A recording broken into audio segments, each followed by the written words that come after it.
What's up, everybody, and welcome back to the channel. It's your boy Nick, back with another video. And in today's video, we're going to be talking about my lowly, some would say trash, some would say poor, some would say no history, my Houston Texans. And this video is going to be mainly about the 2019 Texans and how they changed Texans history forever. So if you like this video, please like it. Share with other NFL fans, Texans fans, share it, and let's get straight into the content. So the 2019 Texans followed the trajectory of any Texans team. You're either going to be good on one side of the ball and horrible on the other. A great offense this year, horrible defense. And that horrible defense came back to bite Houston in the game that I'm going to touch on first.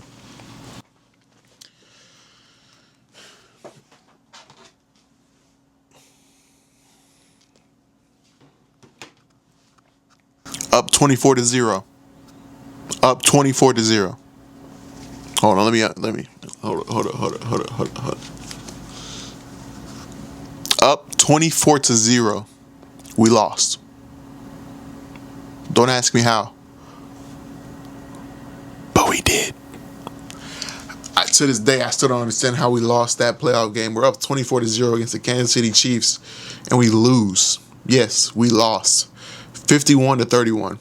They scored every single possession, besides I think maybe one possession where they didn't score, from midway point of the second quarter to the end of the game. We lost that game. Later that offseason, we would see DeAndre Hopkins get traded for absolutely nothing. We didn't get a first-round pick back. We lost our first-round pick to the Dolphins in the Larry Tunsil trade. And what do we get to recoup that first-round pick? Nothing. We went a few years without a first-round pick here in Houston. But who did we draft for the first time in the 2020 draft? Ross Blacklock. What did he do here in Houston? Absolutely nothing. Where was he a few years later?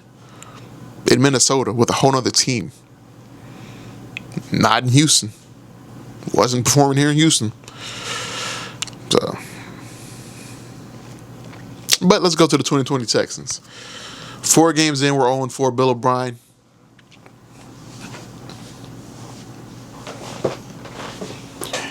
You're fired, buddy. You're fired. We're seeing prime Deshaun Watson this year. The last year of J.J. Watt on the Texans. The last year of Deshaun Watson on the Texans as a player. 0-4, Bill O'Brien is fired, relieved of his duties as GM, as head coach, and all Texans fans are like, thank goodness. But little did we know, Saddam Crennel, Romeo Crennel himself, takes over. And it doesn't get any better in any sense of the fashion, in any sense of the way, however you want to say it, however you want to call it. The Texans are horrible in 2020. Great offense, great Deshaun Watson, great Will Fuller, great Brandon Cooks, great offense, just great offense. Horrible defense. There were games this year where it seemed like we could have won those games. Even in the stretch where we went 0-4, we had those games where we could have won. The Chiefs game at the start of the season, there were many chances in that game we could have won. The Vikings game, before Bill O'Brien got fired, we could have won.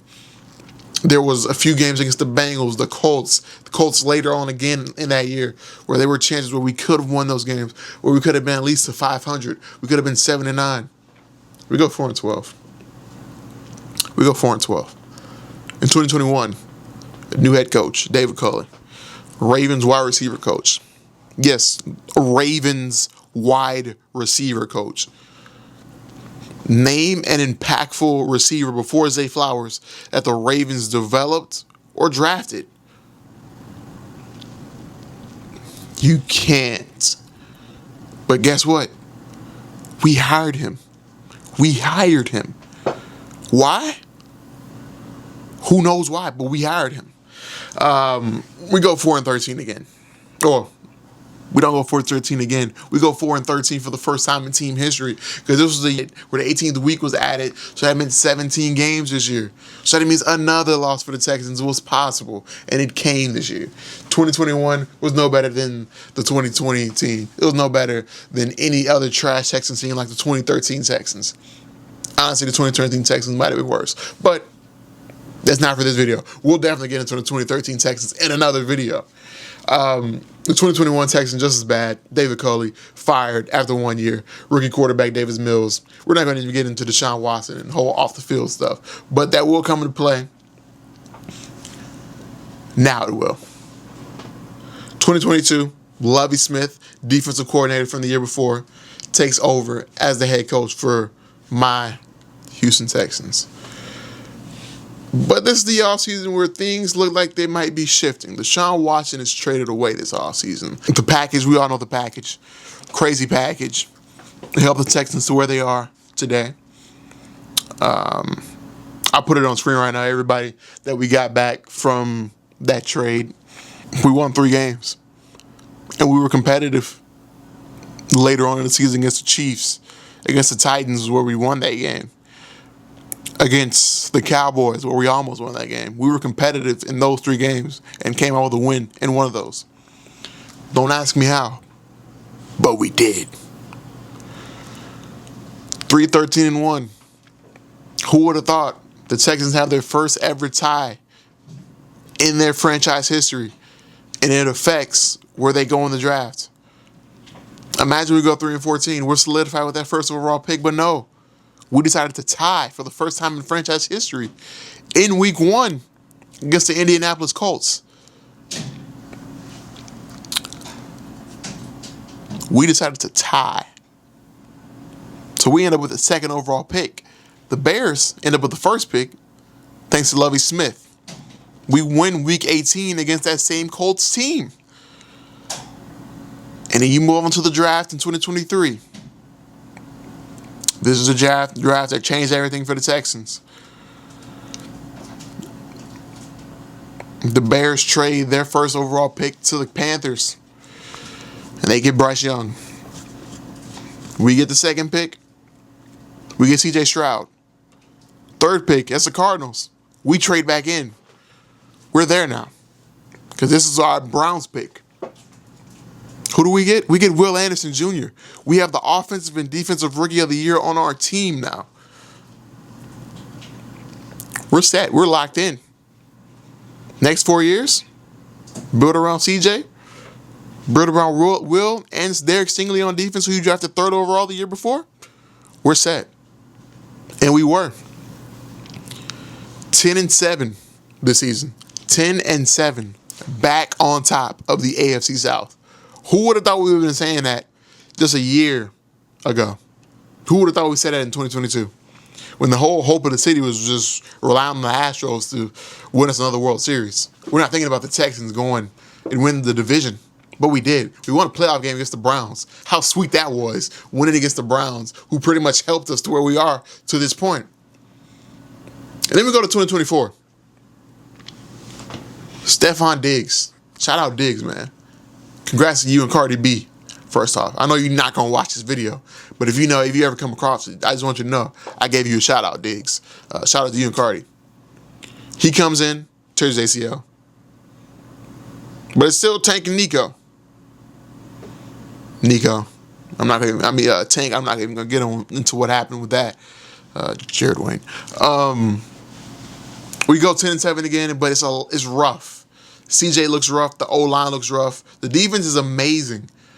Azeez Al-Shaair, Derek Stingley, Kamari Lassiter, Will Anderson, Danielle Hunter. We look amazing this year. Henry To'oTo'o. But we're missing Christian Harris, and I feel like that hurt us throughout a lot of the season. He comes back later on, but he's not as impactful as he was his first 2 years in the league. But we lose to the Chiefs in a controversial way. Chiefs fans, of course, are going to say, oh, no. Shut up, you Taylor Swift supporters. We lost in a controversial way where we shouldn't have lost. But the refs were on the Chiefs' side. Simple as that. 2025. We trade away Laremy Tunsil. Texans fans, we think this is a W. He's all about his fashion, cares nothing about the team. Oh, apparently he was bad in the locker room. We think this is great. We go out and draft Ariante Aristry from Minnesota. Tay Rutledge was right there. We go out and draft Ariante Aristry.